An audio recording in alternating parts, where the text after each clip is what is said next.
வாங்க டாக்டர்.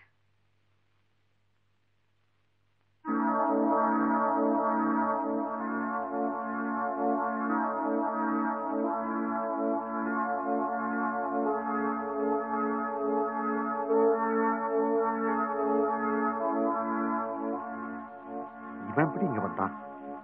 இவர் உங்களுக்கு முன்னாடியே தெரியுமா? நோயாளின்னு எனக்கு தெரியும், ஆனா இவனை பத்தி எனக்கு விவரம் தெரியாது. இவர் உடம்புக்கு என்ன டாக்டர்? கேன்சர். டாக்டர், ஆஸ்பத்திரி படுக்கையில் இருக்க வேண்டியவன் உங்க படுக்கையில் இருக்கான்னா ரொம்ப ஆச்சரியமா இருக்கு. இல்ல டாக்டர், இதுக்கு முன்னாடி இவர் இங்க வந்ததே இல்ல. முன்னொரு நாள் வந்து யாரோ ஒரு பொண்ணுக்காக ஆடணும்னு சொன்னாரு. அதுக்கப்புறம் இன்னைக்குதான் வந்தாரு. அவரோட ஆட சொன்னாரு, ஆடினேன். என்ன காரணம் எதுக்கு எனக்கு தெரியாது. ஆனா இவரை பத்தி என்னால தப்பாவே நினைக்க முடியல டாக்டர். இவரை பொறுத்த வரைக்கும் நான் வேஷம்தான் போடுறேன். என் தொழிலையோ சம்பாத்தியத்தையோ பாக்குறது இல்ல. நான் சில மருந்துகளை எழுதித்தரேன், கவனமா டைம் கொடுங்க. 2 நாளைக்கு கம்ப்ளீட் ரெஸ்ட் தேவை. டாக்டர், இவர் உயிருக்கு ஐ எம் எக்ஸ்ட்ரீம்லி சாரி. இன்னும் கொஞ்ச நாள் தான்.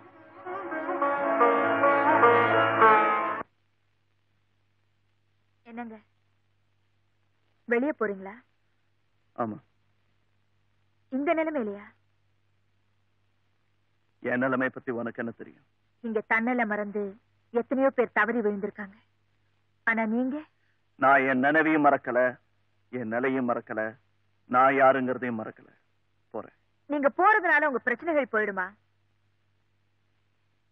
இத பாருமா, இத கடையா நினைச்சு இங்க வரவங்க தான் அம்மா பொண்ணுன்னு கூப்பிடுவாங்க.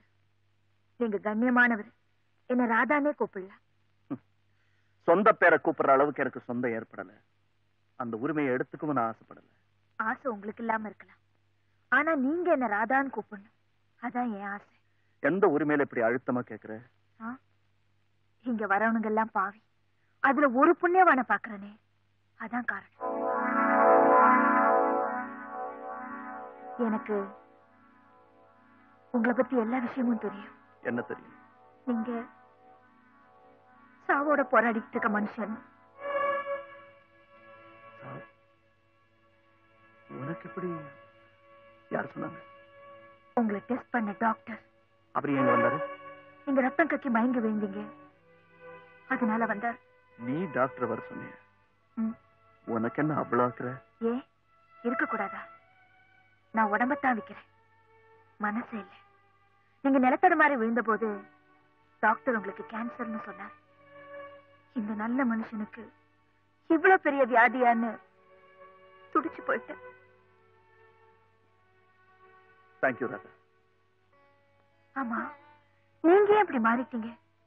நம்ம போட்ட நாடகம் வேலை செய்யலையா? அந்த பொண்ணு உங்களை காதலிக்கலையா? இல்ல கல்யாணமே நடக்கலையா? விவரம் எல்லாம் கேட்காத ராதா, நான் வரேன். நீங்க போக கூடாது. நீங்க இங்கே இருந்து ரெஸ்ட் எடுக்கணும்னு டாக்டர் சொல்லியிருக்காரு. வெளியே போனா உயிருக்கு ஆபத்துன்னு சொன்னார. ஆமா. இங்கேயே தங்கிட்டா போற உயிர் தப்பிச்சிருந்தேன். பைத்தியக்காரி, இது கோர்ட்ல இருந்து வந்த வாரண்ட் இல்ல. நான் தப்பிக்க மேல இருந்து வாடான்னு வாரண்ட் வந்திருக்கு. இதுல இருந்து தப்பிக்கவே முடியாது. இது சிங்கத்து வாயில தலையை கொடுத்து சர்க்கஸ் காட்டுற மாதிரி. எல்லா மனுஷனும் சாவு கிட்ட தலையை கொடுத்து சர்க்கஸ் காட்டிக்கிட்டே இருக்கான். என்னைக்கு அது வாய மூடுதோ அன்னைக்கு போயிட வேண்டியதுதான். நான் சாவு கண்டு பயப்படல.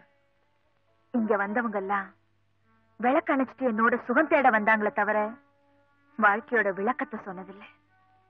என் சதையோட விளையாட வந்தாங்களே தவிர சாவோட கதையை சொன்னதில்லை. கதவு தட்டுற இந்த வீட்டுல மனசு தட்டுற தெய்வமா வந்திருக்கீங்க. இதோ பாருங்க, தயவு செஞ்சு இங்க இருந்து போகாதீங்க. இவ்வளவு ஆசை என் மேல வைக்காத ராதா. நான் போய்கிட்டே இருக்கேன், என்ன போக விடு. எங்கேயாவது போய் நிம்மதியா செத்து போயிடுறேன்.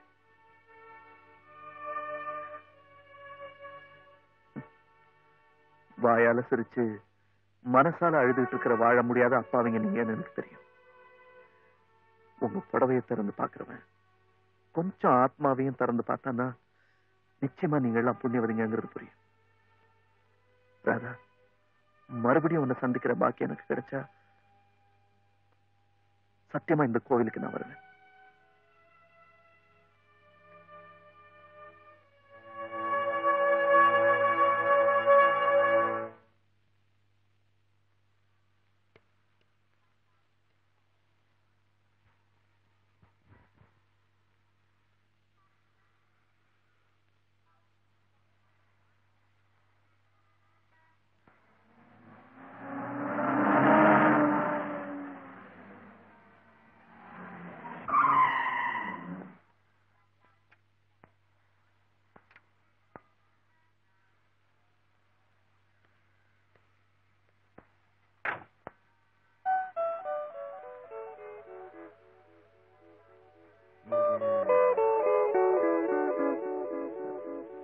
நீங்க தனசேகர் தானே? Doctor Rahman, What a My pleasant friend. surprise. ஏண்டா நீ இந்த ஊர்லயா இருக்க? ஆமாண்டா, 15 வருஷமா நான் இந்த ஊர்ல தான் இருக்கேன். ஆமா, நீ? நான் இந்த ஊருக்கு டிரான்ஸ்பர் ஆகி 6 மாசம் தான் ஆச்சு. What a coincidence. இந்த கார் மட்டும் ரிப்பேர் ஆகலனா உன்னை நான் பார்த்திருப்பேனா? கரெக்ட். ரஹ்மான், இந்த காரை என் டிரைவர் ரிப்பேர் பண்ணி எடுத்துட்டு வந்துருவான். நீ என் கூட வீட்டுக்கு வா. லட்சுமி உன்னை பார்த்தா எவ்வளவு சந்தோஷப்படுவா தெரியுமா? என்னன்னா அது உள்ளூர்லயே இருந்துகிட்டு இங்க வரக்கூடாதா? உங்க உயிர் சிநேகிதர் அவர். அது மட்டும் இல்ல, எனக்கு பிரசவம் பார்த்தவர் நீங்க. ஒரு டெலிபோன் பண்ணக்கூடாதா? என்னம்மா பண்றது? இவன் பெரிய பிசினஸ் மேன். பாம்பேல இருக்கானோ கல்கட்டால இருக்கானோ. அது மட்டும் இல்லாம டெலிபோன் டைரக்டரி பரட்டி பார்த்தா 1000 தனசேகர் இருக்காங்க.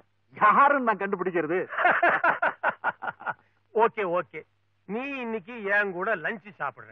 பிரியாணி செய்ய சொல்லவா? ஏய், வயசு 50, செகண்ட் பெல் அடிச்சாச்சு 18. டாக்டரே பயப்படுறான் பாத்தியா? என்னடா பேஷண்ட்டுக்காக நான் உயிரோட.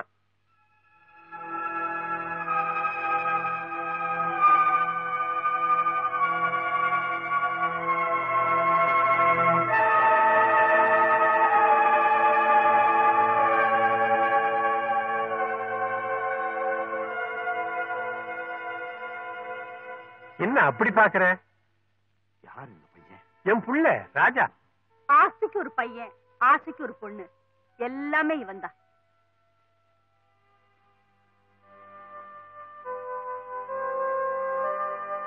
என்னன்னா அடையாளம் தெரியலையா?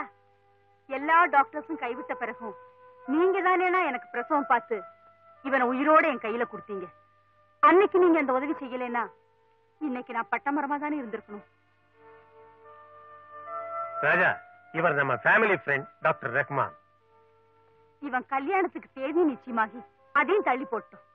பைத்தியக்காரன். அதனாலதானே என்னமோ தெரியல, இழைச்சுக்கிட்டே போறான். என்னன்னே சொல்ல மாட்டேங்கிறான். இவன் விஷயத்துலதான் உங்களுக்கு கைராசி உண்டே. என்ன ஏதுன்னு டெஸ்ட் பண்ணிட்டீங்களா? வேற எந்த டாக்டரையும் பார்க்கலையா? அவன் தான் போக மாட்டேங்கிறானே. நான் ஏற்கனவே ஆமா, நாங்க 2 பேரும் ஆக்சிடென்ட்ல மீட் பண்ணிக்கிட்டோம். ஓஹோ, நீயே ஆக்சிடென்ட்லாம் மீட் பண்ணியா? நாங்களும் அப்படித்தான். அதான் என்ன அவருக்கு தெரியாது, அவர் எனக்கு தெரியாது. அதான் என்ன பாத்துக்கிட்டே இருந்தாரு. இது நீங்க வந்து என்ன டெஸ்ட் பண்ணுங்க doctor, please. Come on please. போ. Excuse me. அப்பா, டாக்டர் நான் வந்தாச்சு. இனிமே நமக்கு கவலையே